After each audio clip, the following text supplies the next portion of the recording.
Welcome to the Candid Wisdom Podcast. We're going to be talking about loving our enemy today. Now, I know this is not an easy topic for most of us, but it's something that God has asked us to do, and we need to take it seriously. It's easy for us to love our family sometimes. It's easy for us to learn to love our neighbor, which the Bible also tells us to do. But loving our enemy is a tough one. And if we're not careful, the darkness that is in them could overtake our lives. See, the Bible tells us to love our enemies, not just tolerate them, not ignore them either, but to love them. God is asking you to see them like He sees them, because He knows that love flips the script in a way that hate never can. See, this is a key to the kingdom.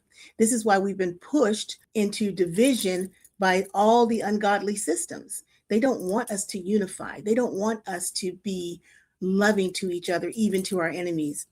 See, I like the way this young man here says it. Let's have a listen to what he has to say.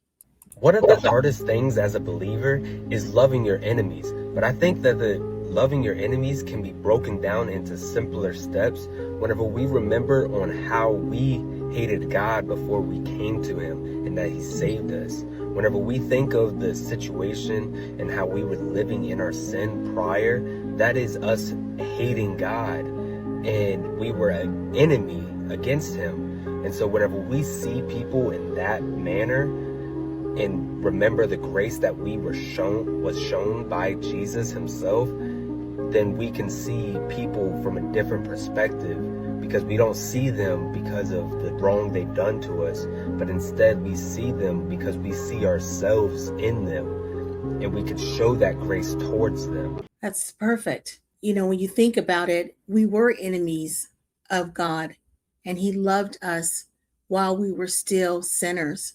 God is always setting the example. He's always leading by example. And the thing is, we're still human. And of course, we still have a sinful nature. And also, our desire for justice makes it easy for us to want to strike back. But when we strike back, we just prove the enemy's worldview and their view of the world.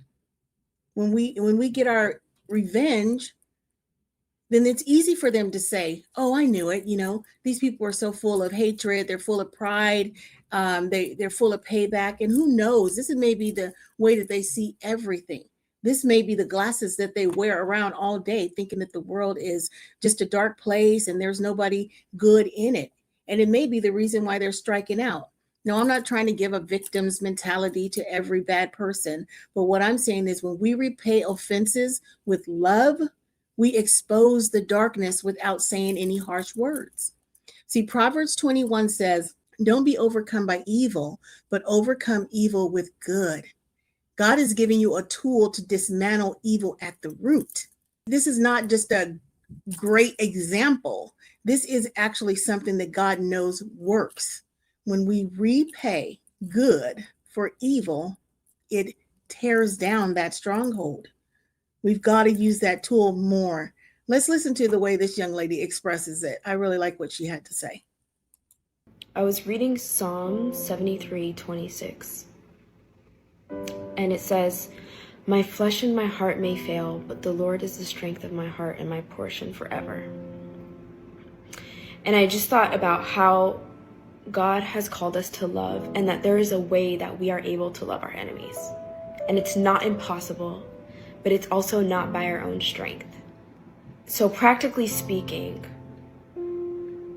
we have to rely on the Lord's perspective of someone to frame our own perspective. And that means minimizing our experiences and opinions of others to frame our judgment of what kind of person they are.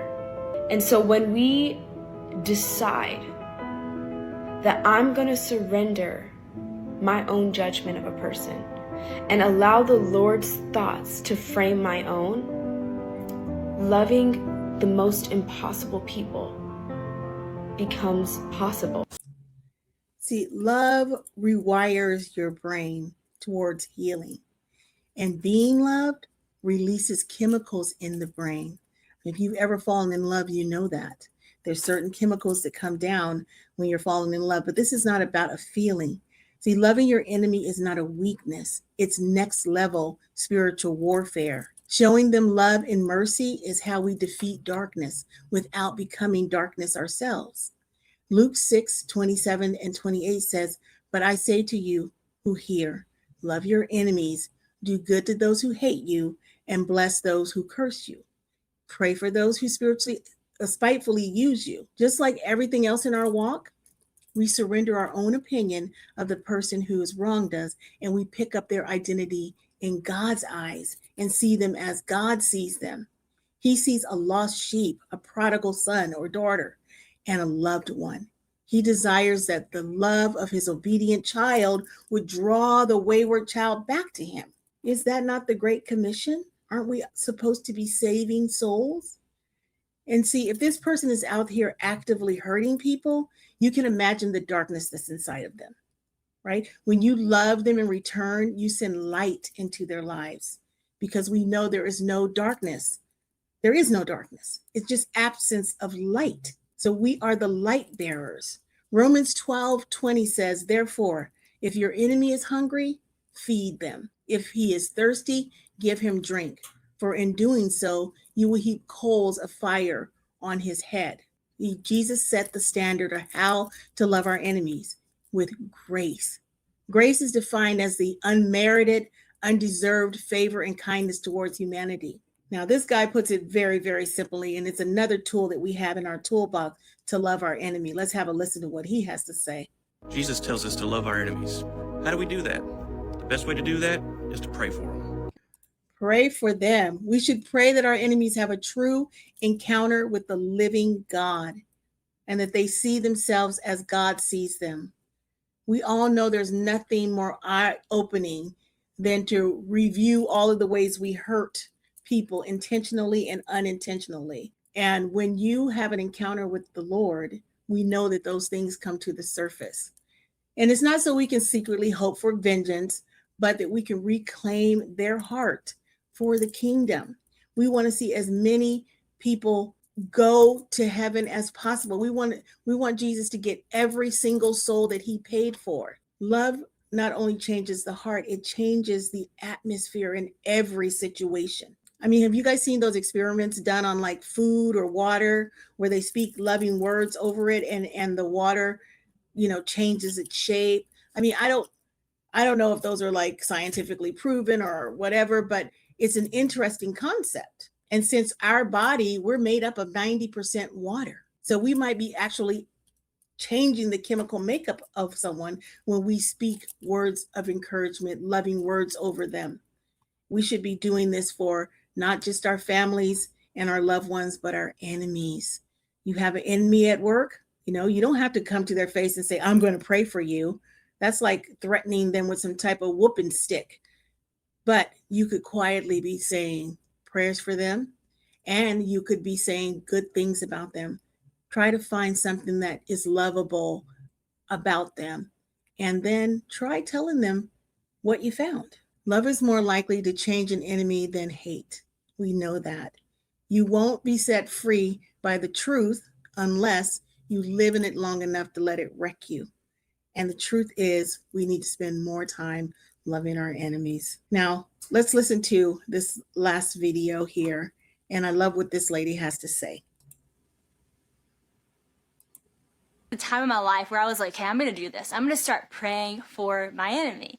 And at first I thought, this feels so hypocritical. Like, I'm sitting here praying for this person that honestly I have a hard time loving. I have a hard time even liking half the time.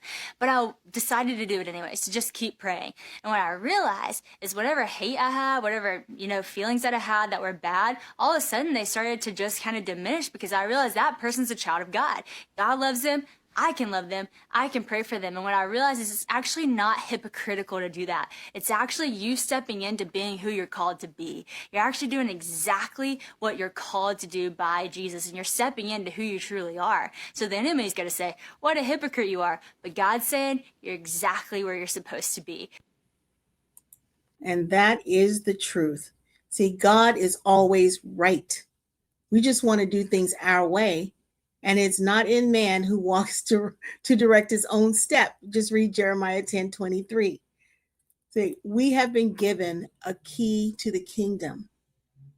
We haven't been told this because it doesn't work. It's because it does work. And we have to stop looking for things outside of the words that we already have to solve our problems.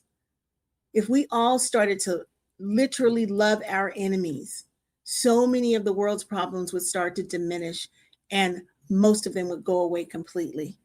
Love God, love yourself, love your neighbor, and love your enemy. Let's try that, guys, because we've got to find our way out of this darkness. And there is no darkness. There's only absence of light.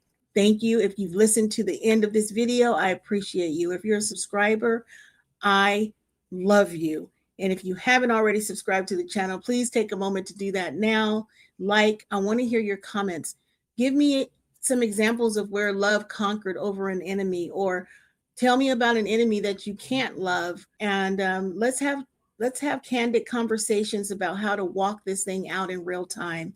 We're building a community of kingdom ambassadors who love God, who want to see things changed in this world, and who have a heart for humanity. So thank you for listening to the end, and I will see you next time on the Candid Wisdom Podcast.